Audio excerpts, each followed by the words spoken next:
லண்டனில் இறந்த நாமக்கல் பொறியாளரின் உடல் சொந்த ஊருக்கு கொண்டுவரப்பட்டு அடக்கம் செய்யப்பட்டது.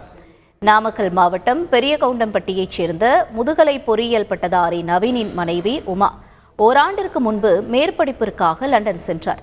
அவருடன் 3 வயது மகனை பெற்றோரிடம் விட்டுவிட்டு நவீனும் லண்டன் சென்றுள்ளார்.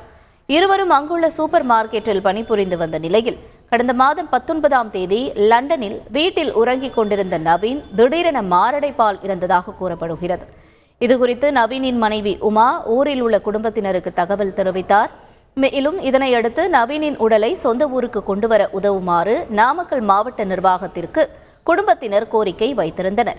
நாமக்கல் மாவட்ட ஆட்சியர் உமா, நாடாளுமன்ற உறுப்பினர் ராஜேஷ்குமார் ஆகியோர் மேற்கொண்ட நடவடிக்கை மூலம் 32 நாட்களுக்கு பிறகு நவீனின் உடல் லண்டனிலிருந்து விமானம் மூலம் சென்னைக்கு கொண்டுவரப்பட்டு பின்னர் ஆம்புலன்ஸ் வாகனத்தில் பெரியகவுண்டம்பட்டிக்கு கொண்டுவரப்பட்டது.